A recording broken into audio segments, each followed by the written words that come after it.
three kinds of agents. That thing you shared with me, that kind of struck me. What, you remember the three kinds of agents you were telling me about? I remember telling this to Tori last year when she first got her license. There's three types of real estate agents. There's the agents that cold call, and they make calls to for sale by owners and expires, and they call strangers and ask for business. Second kind of real estate agent is someone who calls their friends, family, their sphere of influence, and asks them for business. Who do you know that wants to buy, sell, or invest? And then there's the third, there's really four, because the third one is somebody who pays for leads, and they don't necessarily make calls. They're paying for someone to call them, and they want to work with buyers. And the fourth person is someone who doesn't have any money and doesn't make any calls and is out of the business in 3 or 4 months. So there's, you either have to have the money to buy the leads, or you have to decide you're not going to be scared of the phone and making calls, and either call your friends and family, or, cold call. Or really successful agents would call everyone, Just call everyone. What does that mean? Call your friends, family, and strangers and ask for business, and don't be scared of being hung up on, and don't be scared of somebody saying no, and don't be scared of talking on the phone, Right.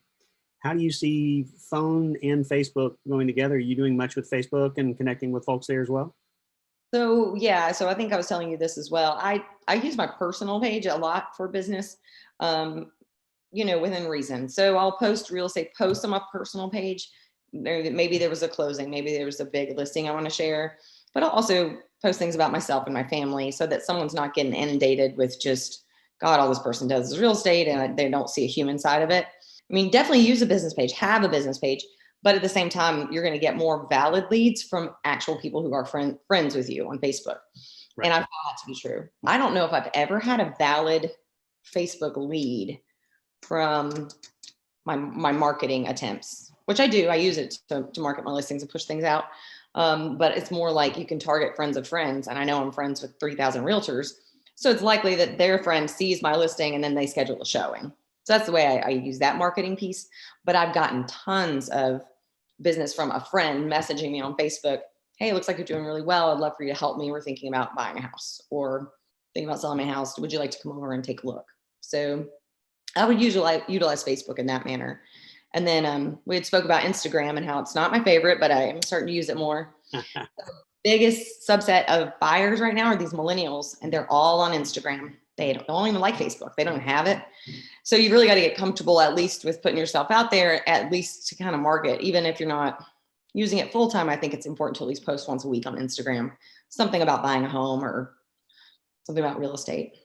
Right. Well, and it's interesting because it is a different audience than Facebook completely.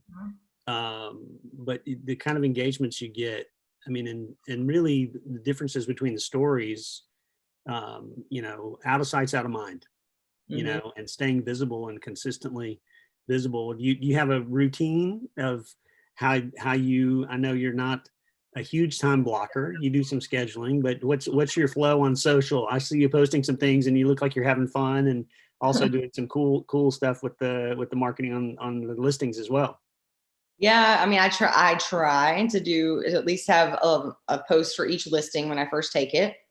Sometimes I get it on there and sometimes I don't. And I'll be honest, this market's a little crazy right now, where I even got my drone video back from my videographer and the house is under contract. So I'm not spending as much marketing dollars as I used to, but I still do try to get that listing out there, because 30% of contracts fall out. At least it's out there, and it makes the seller know that you're working for them as well. So I always spend about $1,000 out of the gate on each of my listings. And so I try to keep that fair, even if I get a contract right away or very quickly. But our market is insane right now. But do I have a routine? No, but should I? Yes. I have an assistant, and I need to delegate some of those things to her, because she's licensed. So she started putting some of her listings on the MLS. So it wouldn't be that hard at all to make her an admin. Hey, this is just part of your workflow. So I'd encourage someone to do that. If you have someone already putting on your listings, just have them log onto your business page and share whatever marketing materials.